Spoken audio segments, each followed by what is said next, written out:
have a wonderful guest with us for today. Chef Nee, can you please introduce our wonderful guest, please? I'll just repeat exactly what you said. We have a wonderful guest in the house right now. So if you're following like our social media pages, and put up a picture of a very beautiful, I'm saying African because she has braids on, African woman who's written an exciting book I read, and she's here with us. So try to introduce yourself. I think it's just right that you do it yourself. Awesome. Drum roll.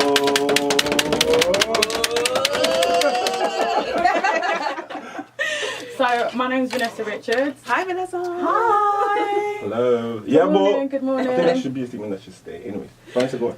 Awesome. So, I'm Vanessa Richards. I'm the director of a company called Virtuous Voices. I've been running this organisation since 2017. Small background. My professional career, I treat cancer patients for a living. I'm a senior radiographer. Wow. And as I've said, I run the charity Virtuous Voices, where I work with lots of young people with the aim to educate, encourage and empower. Wow, so, that was a mouthful, but that sounds amazing. Yeah. Doing a lot of things. So what you don't know is, after reading your book, I was pushing for us to have like it's a book for abuse for a month. So you're the reason why this month for the Hear Me Out show is the month of abuse. We're talking about abuse.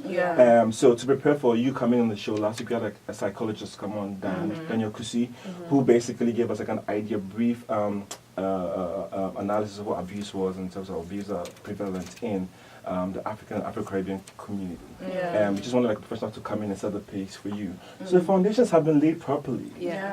So we're just hoping that you can build on. Basically, so this show is a voice for the young on ABN Radio UK. So everything that we talk about is to inspire like somebody young out there to do better or just achieve their dreams. So we're happy that you are on the show with us this morning. So I'm just going to go straight to asking you questions. Awesome. If that is okay. Also, wait, let me drop in the telephone line. If you have any questions for our wonderful guest today, don't hesitate and call us in the studio on 0208 670 7300. You can call in anonymous. Don't worry about it. Everything is disclosed. And you have your answers to your questions by our lovely guest here today. So, Chef Nee, you can go forward. Yeah, so Vanessa, my first question to you is, why did you decide to speak out? Because I know there's a lot of young people out there who are going through who've been through similar things, are still going through what you've been through, and are not speaking out. So why did you decide to speak out? I think it's just my responsibility, really. But mainly, it was something you'll read in my book as well, that I was writing a diary, collecting a range of different things that was going on. And I realised if I formed all of these words together, I could create a book. And I also felt, I'm an auntie of a range of different kids. I've got loads of nieces and nephews. And I feel like I became really protective over them. And I felt like, is this normal? What I'm doing and how protective I'm being, and if that is the case, because my parents were foster carers as well, so we had lots of kids, and then I became really protective, and I was like, is this normal? And then if it is, or if it's not, then maybe if I can document this, I can help other people, because I felt like due to what I'd been through, I became super duper protective over children. And I felt maybe if I can put these words out, then maybe we can kind of then be alert to that child who may be really intrinsic and really to themselves and doesn't want to talk. Or the complete opposite, where the child may be acting out in an extreme manner that you're thinking, wait, is something else going on?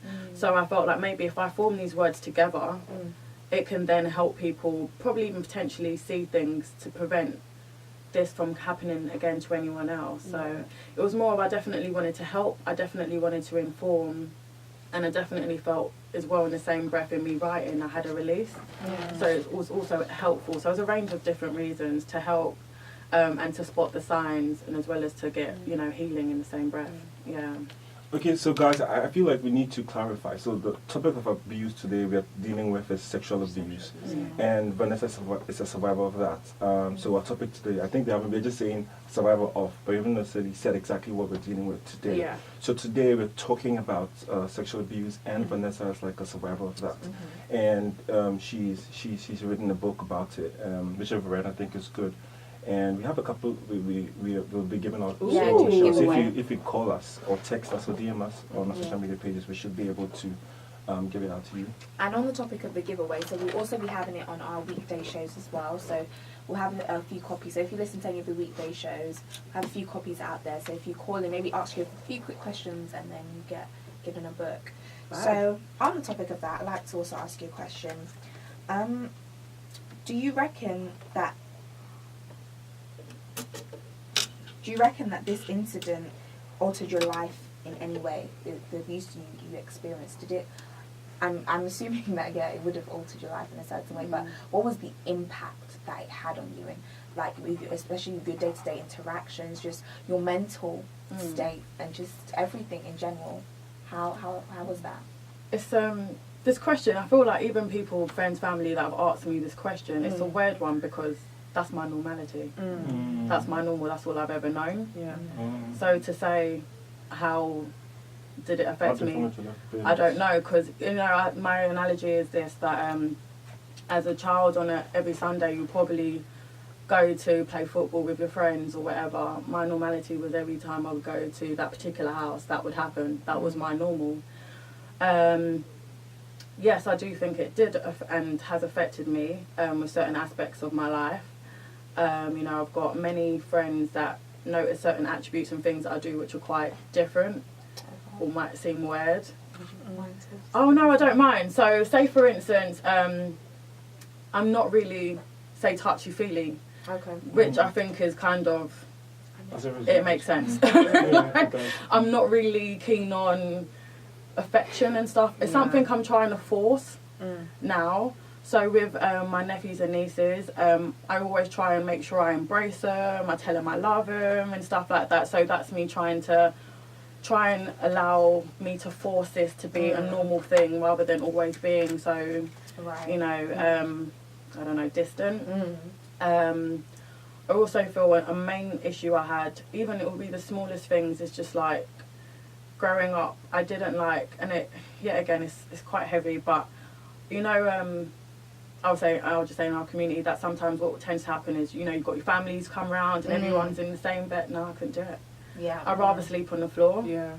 Because I don't want to be put in a position where anything could happen. Because if it's my own cousin that's doing that, who are you? You're a family friend, or, Yeah. So I then thought, let me not put myself in a position. I'd rather just be on the floor, have a bad back. Because nothing's going to happen to me. And as I spoke about, we give God thanks I'm here today in a dress, but dresses, skirts, I didn't play with that. Yeah. Oh my gosh, like the plague. Hated it. Wow. For obvious reasons, in the respect of when I did wear a skirt or I did wear a dress, it was easier access for him. So it could easily be done. However, if I was in like tight trousers or anything with a zipper or buttons, it will be a fast, and then I think he would just be like, oh no, I can't be bothered, I'm not going to trouble her today. But when I had the dress on or a skirt, it was easier for him to get access. Thus, I then began to hate dresses and skirts. So that's another thing that came out from. So there are signs. I mean, you've talked about like being by yourself, if you're coming together, you prefer to sleep on the floor, stuff like that. So there are signs that parents can identify sexual abuse with. I mean, from your personal experience, what are some of the things that you would say are signs that parents should look out for? It might not necessarily be them going through abuse, but it's something they need to like watch. What are some of the things, like signs that you would, from your personal experience to maybe inquire about? I would say, like myself, I can only speak of what from your personal experience. Had done. I was very reserved and very quiet. My parents, even to this day, my dad said I would have 10 of you. Because I didn't speak. My best friend was my thumb. As long as I had my thumb in my mouth, I was the best child in the world. I was quiet, I would sit in the corner, I didn't give no grief or anything like that. And I think when you've got children that can be very reserved and quiet, especially when they're in a situation where they've got lots of games and toys and other kids around, but they rather sit in the corner with their thumb, you know, it's kind of like, why is she not interacting? Why is she not playing? You know? That's a sign that like maybe a parent could look out for.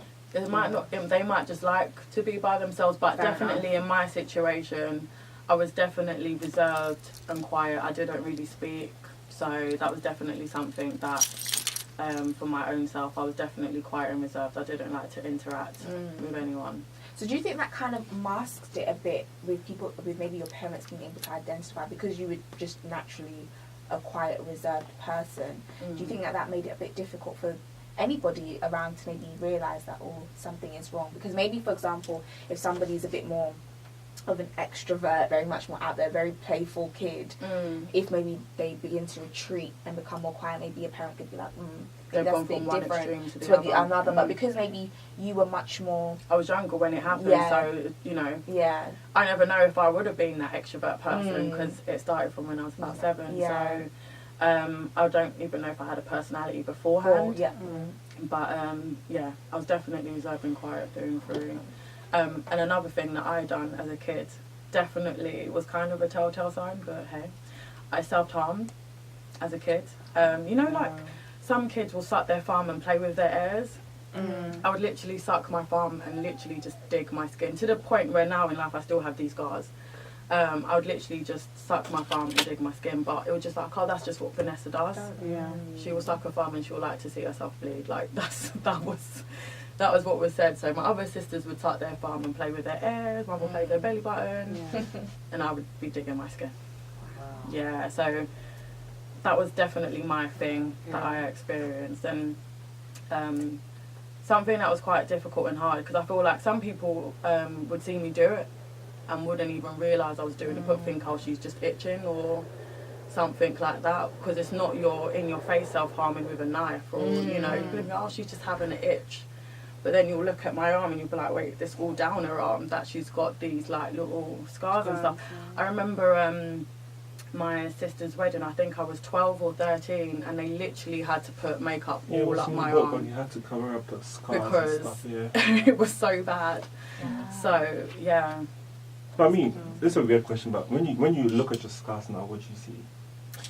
Oh, to be honest, it's still, I feel as a person, a woman, you know, you do want to wear certain things, and it's kind of like, I've done this to myself, but in the same breath, it's something to show that I have been through something, and we thank God I've got through it.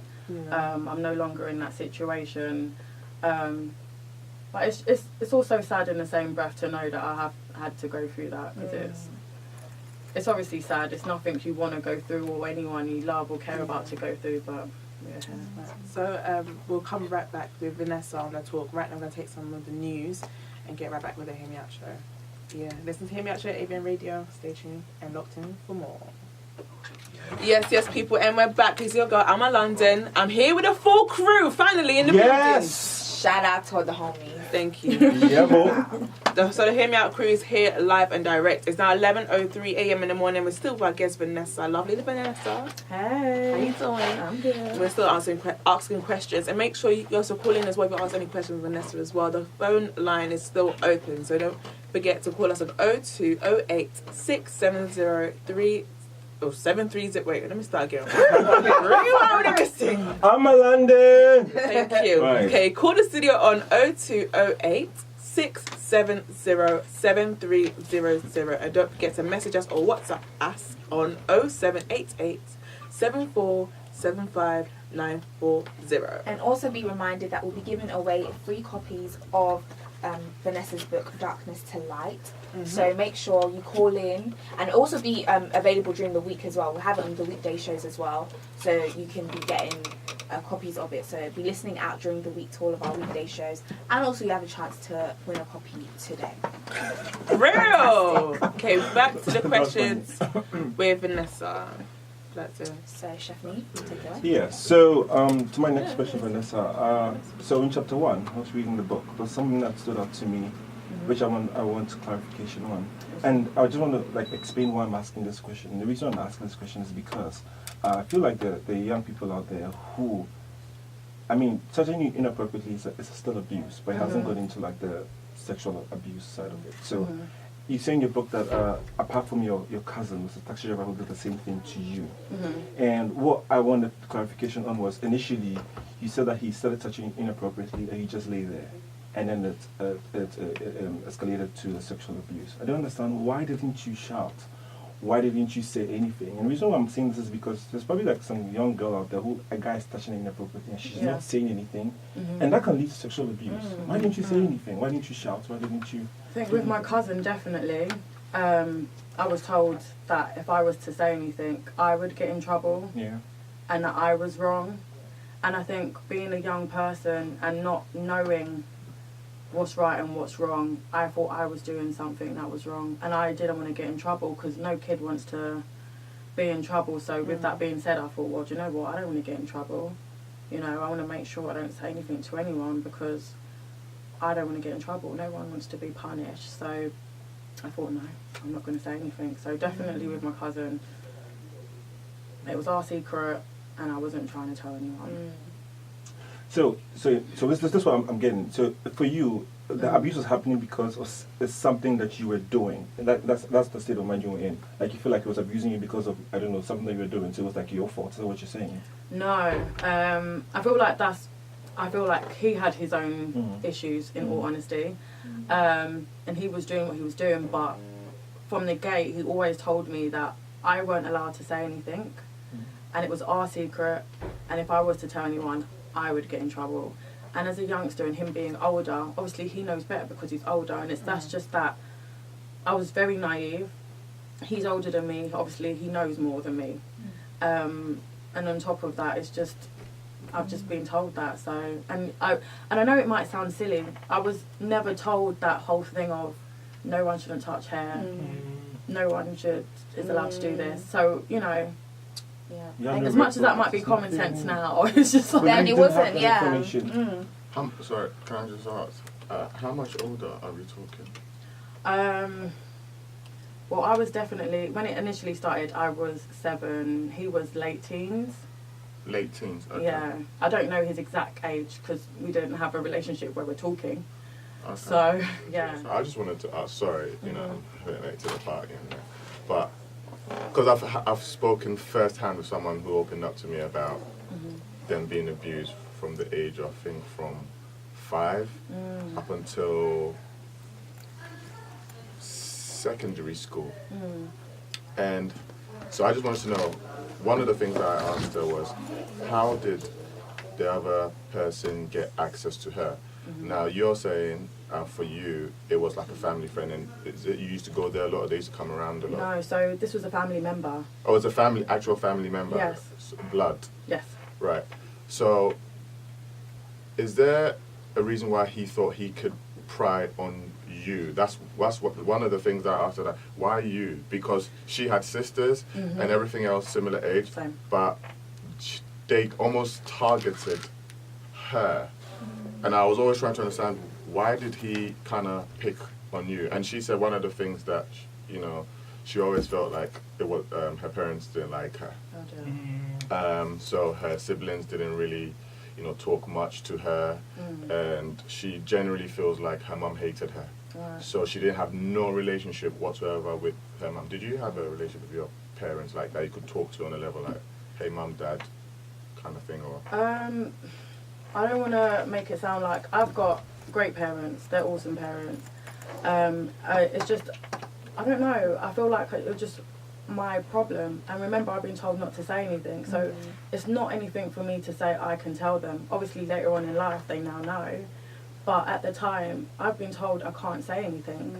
So it's not that I didn't want to, or I felt like I couldn't because we don't have a great relationship. It was more of, I've been told I can't say anything to them. In regards to your other question, yes, me too, I have a range of different sisters. If you read my book, he actually tried it with one of my other sisters. However, she was older, they were around the same age. And she, fortunately, was like, what are you doing? and spoke to my mum, and that got shut down. But I'm significantly younger than her, so I'm a baby. So then I'm thinking, oh, he ain't gonna trouble her. She's a baby. I'm 7. However, he did, you know. So that's what happened there. And like I said, I was very reserved and very quiet. So of course he could get away with it because I don't speak. So, and he did. So like, okay. As it stands now, have the person that I've been talking to, she hasn't confronted the person yet, because for a long time you have the idea of I'm a victim, it was my fault. She actually believes it was my fault. Have you kind of, I might be in a book, have you confronted him? He's not around anymore. Yeah. So that's but this was one of my line of questions. I was going to ask you, if he was alive now, what would you tell him? Would you say anything? I mean, the thing is, I think we definitely met up later on in life, not like that, but like a family, because it's a family member. So at a family event, and I froze. Absolutely he still froze. has like an effect on you, Yeah, even after all those years. I froze. And I'm older. I've now got a voice. I can speak. Come on, girl. And I still froze. Why? I don't Why know. do you think he froze? Because I don't know if he still had that power. Yeah, he took something from you. And as much as I'm now big in the respect of, I've kind of formed into my, because obviously when I was 7 I was a lot smaller and compared to him, and I'm now, you know, I've got a bit of structure to me. I'm thinking, okay, I can, you know, hold my own. I still froze. I couldn't say anything. His family was like, do you remember so and so? And I was like, yeah, I do. Because I didn't even say anything to him. To the point where people were like, do you not remember? And I'm like, but obviously they don't know. Oh, that time Just you didn't my know when you immediate, met him. no, my immediate, I'm not telling the whole world, but my mum knew. And I think that I only told my mum at that time. So, you know, other family, do you remember him? And I'm like, yeah, I'm not trying to talk to him. So I completely froze. So no, I would probably just say why. But it's like, even in writing the book, it was such, like I said, it was such a healing process, and more things were being revealed to me that I couldn't even put in at the time. To the point where I literally had to get on a flight and go away because I needed time to just restart. Space. You need just space. Honestly, where I found out I wasn't the only one.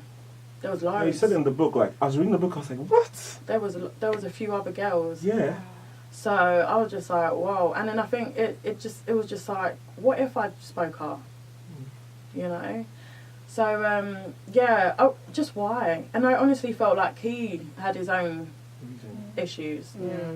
So, I would say as well to your friend, you know, it's not your fault, 100% it's not your fault, because they obviously have something going on with them that they feel that they can take that power away from you and take something that's not theirs. It's not her fault or his fault. Like, I feel that it's, they've got something wrong, because I don't see how you can look at a young child and think, I'm going to take that from them. They don't even know what's going on. So, especially from 5, man, that's terrible. Yeah, I mean, when she tells the story, I'm not sure how he actually groomed her. Like, when you listen through it, sort of like step by step, to the point where she would, what do you call the 4th base? The 4th base was sitting her down to watch, what's that movie called? Love and Basketball. So it's almost like he groomed her to the point where, she would show her something else, say, come and sit with me, or come and, you know, play. And unfortunately, sorry, where are you from? Country. Yeah. Jamaica. You're Jamaica. Yeah. In Ghana, we have this thing where sometimes family members come and live with you for a period. Oh, yeah. So it was, same thing. Okay. So that's kind of how her one happened. So, like you see an older person in the house, come in my room and do this chore for me. So you innocently just go and, okay. So, come and eat with me, come in. So then you almost become comfortable in the presence in a safe way that he won't touch you. So then it moved to, dance for me. And you know, like you're a kid, I play some song, you just be jamming, thinking, yeah, I'm just with my uncle's room. And then, what are you doing? Come, let me read a story. So like, he almost groomed her to the point where, even though it was confusing, she didn't know what was going on. And the worst part is, her parents were going through, for best choice of words, like they were having difficulties in the marriage. So they were always at loggerheads. So it was never even the time to go and tell mum, I'm also going through some bits, I'm confused. It was like, there wasn't no time for that. So almost saw it as escapism. Okay, in that case, I'm going to venture with uncle, kind of thing. And then through that, you know, she started being like, okay, is this normal? She was so scared. She tells a story about how even when she got her, you know, your first cycle, or you start bleeding, like, her mom was like, I literally just beat her up. Why did you kind of mess up yourself? So it was that kind of relationship where you were always scared to go towards your parent. And that's why I was asking, like, was it kind of the same for you? Because most kids, without even knowing, they'll be like, hey, mum, guess what? You know, uncle just phoned me. It was really, you know, weird, but I told him not to do to the left one. Like, at least you say innocent, like, what? He did what? But in this case, he groomed her. Even to the point where he taught her how to walk after, you know, so that no one, like, it was proper. And I was like, wow, that's evil. And it's funny you say that this person now know more, because he actually also now, not that he know more, but he's not quite where he should be. It's almost like payback. And it's like yeah, it's really, and see now she's so closed about it that if I ever told you guys who it was, you probably wouldn't believe it. Like, you would not think it. Let's keep her anonymous. Yeah, of course I'm going to keep her anonymous. Jessica. Yeah. No, but and I'm just like, why don't when I first heard the story, the first thing was like, I'm fuming. Do you want me to get him for you? Everyone does that. Pay me and I'll just deal with the matter, whatever. And she's like, no, let bygones be bygones. It's like almost when she talks about it, it brings back memories. So you get to the point, okay, fine, let's not talk about it anymore, because she's almost sworn to herself that no one will ever know. I literally forced her upon it. I did tell your mum at least, because you can't just let this guy go scot-free and living his best life. Like, it was very serious. So I'm actually glad that, you know, you actually had to not even just tell someone, but actually write a book. I mean, I was going to ask, like, from what you said, he kept saying it's not his fault. So I was going to ask you, like, it seems like you've forgiven him. Yeah. How did you do that? Like, I mean, I wouldn't forgive him. Even if it was my sister, I wouldn't forgive him. I hear you. I don't know why you are. I How did you do that? I think, as you know, if you've read the book, there's a chapter about a place which I adore called LL Ministries. Oh my gosh, that place is so amazing. I went there, and you know, it's a beautiful place where you can literally go there and speak to people, and you can just say what's on your mind, and it's like no judgment. You could, okay, I wouldn't go as far as saying you killed someone, but like, you can literally tell them and they'll help you, they'll speak to you, they'll pray with you through it, they'll counsel you, they'll show you scriptures, and it will literally help you. And when I went there, I told them what had happened to me and a range of different things that I felt happened due to what had happened. And I literally had to go through every single person. Do you know they didn't even speak about him? They made me forgive my mum. They made me forgive my dad, my siblings, everyone that potentially, the house. I had to forgive the house where it had happened, the room. I had to forgive the area. I had to let go of all of it, and I had to pray out every single one of those things and give it back and let it go. And then they were like, then we can move on to deal with him. And then it was like, in our speaking to it, and then even just looking at it now as an adult and someone that's now, you know, open about what's happened, because I was in denial. When I say I was in denial, I was like, that didn't happen to me. It honestly didn't happen to me. It may have seemed like it, but I don't think that was what happened. And it wasn't until later on in life I was like, did I actually experience it? I think you're imagining things. Yeah. No, it's like, I didn't think that's what had happened. It wasn't until you read things or as you get older when you realise, wait, that's what happened to me too. So, did that happen? You know, it's still hard for me to even say the word, but like, that's exactly what happened to me, what I just saw in that film, or in that book I just read. So it was quite difficult for me to even understand, but then when I really looked at it, I was just like, he cannot be well, and I had to pray for his healing, because there's no way you in your right mind could do that to a child. Something can't be right. So I honestly had to pray for his healing, that he could get help and guidance, that he can be freed from for whatever it is that he's going through, because it's not normal. You can't do that to a child. You have to be ill. So the organization basically forced you to empty yourself out of all the things that happened to you, so you could fill out the good things. This is it. And just like certain foundations were laid that were forced upon you in terms of the things that you went through. So it's necessary for them to break those foundations and get rid of it. It's like it's like a clean piece of land, and then you build things that you would want to happen in your life. So that's exactly what they did for you. Yeah, I think what their analogy is a house, and if you removed everything from that room, you can't just have an empty room. Yes. You need to fill it up with stuff. So you've gotten rid of all the rubbish that's in there and all the mess, but now you want nice stuff in there. So we've gotten rid of the anger, we've gotten rid of the pain, we've gotten rid of all of the anger that you've had inside. We need to now fill that up with love and joy and happiness. And so it was a building ground. So what do you want to do now? Let's speak that into being. Let's make that happen. So LL Ministries is a great place. Long and short. I just wanted to ask a question. Yeah. So you said that the molesters are no longer here. So I have two questions. When you found out that he's no longer alive or no longer here, what was that feeling like? And if you had a chance to ever speak to him before maybe he passed on, what would you have said? I think, it was just the why. Why? And if he knows what effect it had on me, and, because it's just like the simplest things of even what I wear, I can be cautious because of what I've done to my skin. And even around my friends, I feel so sorry for them. I had a friend that he'd always wanted to come and visit me at uni, he's a male, and I'm like, who else is coming? Because he can't come by himself. Because if my cousin can do that to me, you're just a friend, So I'd always be like, oh, who else is coming? And he would just think, oh, I just wanted to make a nice outing. No, I wanted to protect myself. So if there's more people there, then there's no way anything could potentially happen. So it's like knowing the effect it then had on me afterwards. Sorry, what was the other question? And I said, when you first found out he had passed on, what was that feeling like? How did you feel? I was a mess. Really? You're happy? I was a mess. I was crying. Yeah. Why? I was crying. I was angry because I didn't have the opportunity to speak to him. Ask him why. And sorry to get deep, but there was obviously a soul tie there. We had a connection.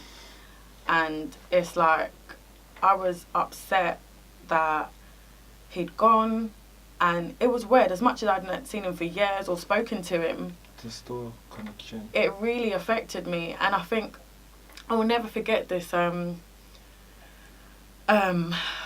mum told me my aunt was coming to stay with us, and she was like, oh, and by the way, so and so passed, like not on a casual, but just she let me know. And at that time, did she know? She knew. Okay.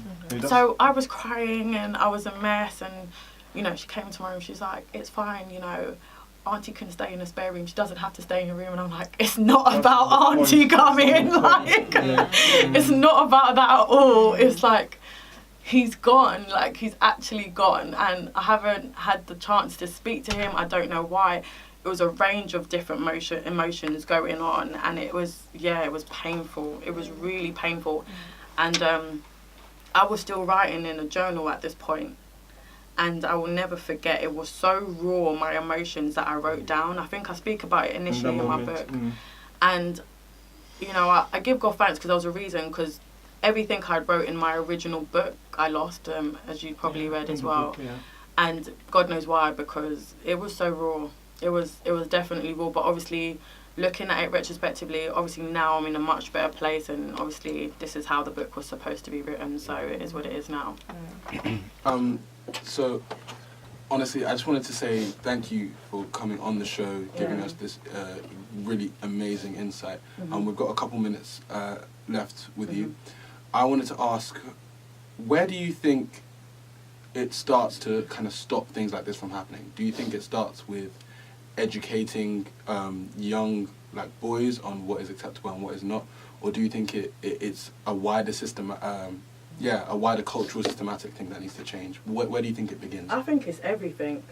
I generally feel we need to tell our young people, both boys and girls, that our bodies are ours, and that we shouldn't be sharing it with anyone. And if anyone does do anything that is wrong like that, you need to raise your hand. Even if it's just one person you tell, that's more than enough. Yeah. Because if you've told your cousin or your friends or whoever it may be, then something can be done to prevent it from reoccurring, or even escalating to a full-fledged rape. Yeah. So we need to make sure that our young people know, or even us just being firm and knowing we have the power. You don't have to be a victim. Please speak out. Because I have such freedom, like people don't understand. Like when I wrote this book, the healing I got from it was crazy, just by me saying, this has happened. The release I got was crazy. So you need to speak up. You have so much power. We have so much power just by talking. I don't want to go into, because I know some people say it's how you probably present yourself, but be careful. Be very careful, because you don't know what kind of feelings you're building up in someone, so you have to be mindful. I was talking to my friend Chris a moment ago about someone who went into prison ministry, and she had a low dress on, and as she was praying for the person and she was getting into it, her breast was jiggling. And the prisoner then actually got her into a corner to the point where guards had literally had to take this guy off of the girl. Wow. So, Temptation like that. Yeah. Goodness. So, You don't know what the person's That's mind quick. is. yeah, because Yeah. it's people, that's what I'm Protect saying. yourself, People's frame of mind, and that's why I say I think he's not well, because there's no way you can do certain things you're not well, like they can't be well. So you need to just be mindful of other people as well. Just be careful, protect yourself, cover yourself. Oh, okay, I think you said it. So Yeah. Croydon should cover themselves, basically. No, I'm just saying protect yourself in the mind of you don't know what the other person's thinking or feeling. So just be mindful. You don't know what image you're putting out there, because their mindset is not probably the same. My mindset compared to yours could be completely different. Yeah. So you need to be careful of the image you're putting out there, because someone could see it as, well, that what they're trying to say to me by the way they're presenting themselves is da-da-da-da-da, when it's not that. So where do you think the line is between you being free to look however you want to look? And You should be free to wear whatever But you you should want, be but smart as well. unfortunately, some people, like I said, it's people's frame of mind. They can just read it as another way. So So you still live in a world where people are messed up. So Yeah. as much as you Yeah, want to be definitely. free, you still need to be smart. Yeah. I mean, before Kofi came in, I wanted to ask you, like, out of all his victims, were you the first one to speak out? I am not too sure. It went until he passed, and he Until actually he had passed. a closed funeral. Like, no one, it was literally a handful of people, less than 5 maybe, that went attended, because a lot of people had come forward at this point. So, yeah, I don't know if I'm the first one. I don't know the other people at all. I just know that I was told I definitely wasn't the only one. There was a range of other little girls as well that had gone through the same thing, which is quite sad. Okay. I mean, you said in chapter 2 that you have to remind yourself daily that you shouldn't prioritize people over yourself in a way that allows them to feel better than you. How are you doing that daily? It's a difficult thing, because it's like self-talk. I think, like, even when we just came off our first break, I have to make sure my friend Chris is alright, because I know that some of the things that I've gone through, it can weigh heavy on people. Yeah. It does, actually. And so I'm very mindful of that. But in life in general, as I've said, I treat cancer patients for a living. That's my job.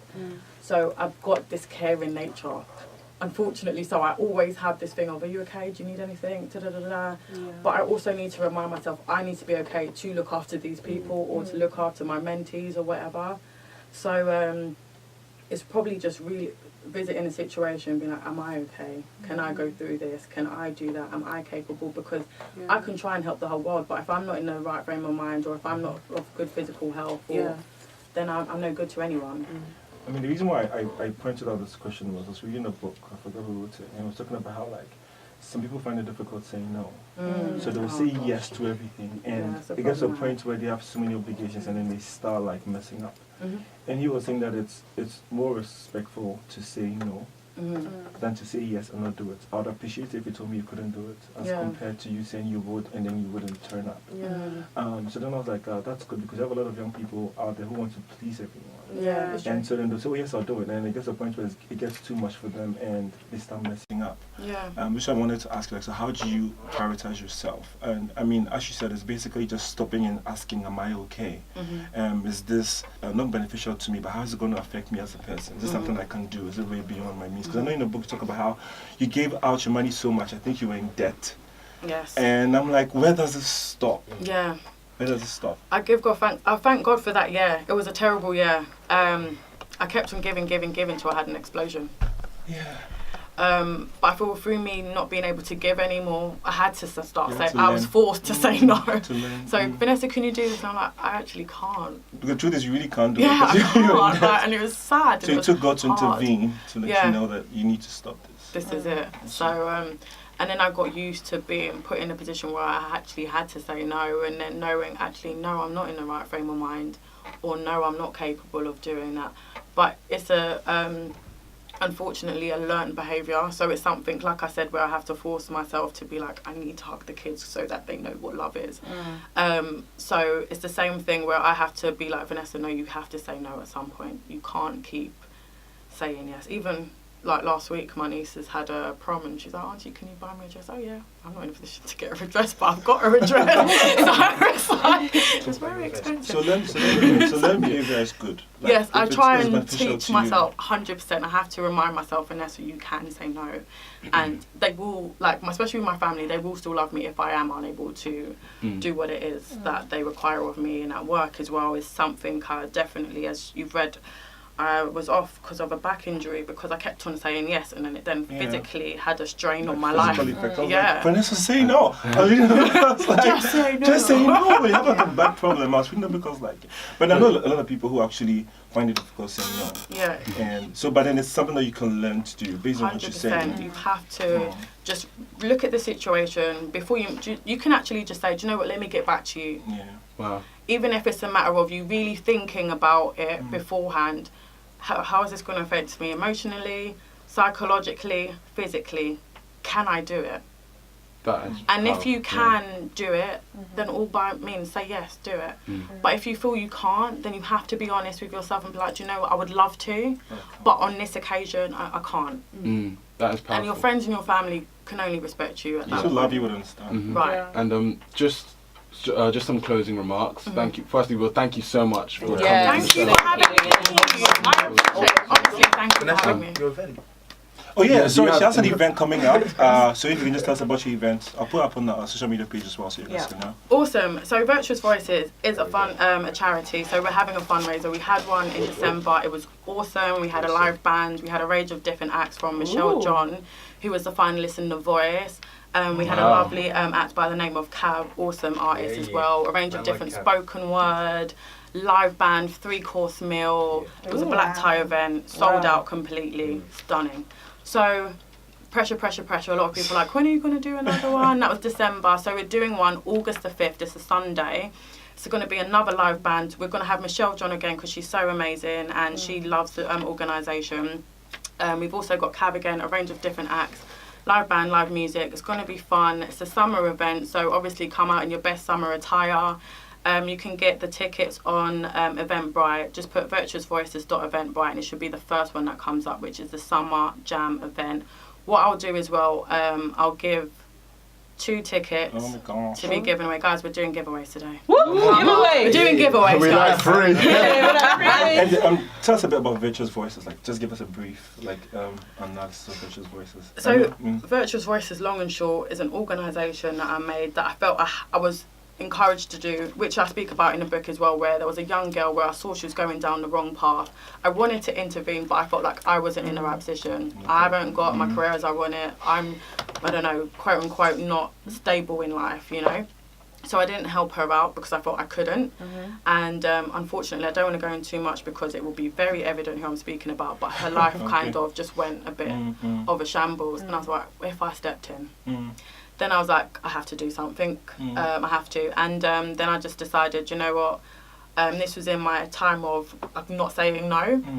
I had the opportunity where it was literally just, I was in a season of a loneliness. So it was just me and God. And he was like, start your business. You've got the time. You're not in work. You haven't got nothing to do. You've got nowhere to go. Let's start planning. So I made the organisation, and the whole aim is to educate, encourage and empower young people. Wow, love that. So I've been going into schools, colleges, community centres. We've now gone international. I was out in Jamaica in May. We're speaking with the Jamaica High Commission as well, going out there. It was awesome speaking to the young people. It is everywhere. We need to encourage all of our young people, because I feel a lot of them feeling like they're unable to do it. It's only the people that they see in the limelight. So it's just encouraging our young people to help them out in day-to-day activities and in life, because I think we all need a bit of encouragement and empowerment, and just counselling as well in general. I think it's good to speak. That was my problem. I didn't. So I felt in me speaking to others and talking to others, they then felt a load, that freeness of I've just let it go. And I wanted to give that to the young people. So that's Virtuous Voices, the long and short. That's amazing. I want to give that a round of applause. That's that's amazing. Well done, Vanessa. Thank you, appreciate it. And where can we find you on social media? Just as a closing remark. So on Insta, Virtuous Voices is virtuous.voices, Snapchat is Virtuous Voices, Twitter is Virtuous Voices. So Insta's the only one, virtuous.voices. Everything else is just Virtuous Voices. Please follow us. There's got a range of different things going on. We really want to keep everyone involved and active, and so you can find out what's the most up-to-date things. We have lots of activities quite regularly. We just have the main fundraisers that come probably every 6 months or so, but we have activities in between. Great stuff. Awesome. Thank you so much for coming on the show. Thank you guys. Thank you. Well, the time now is 11:39 a.m. in the morning. You're still locked in the Hear Me Out show with the crew on ABM Radio, so stay locked in, stay tuned.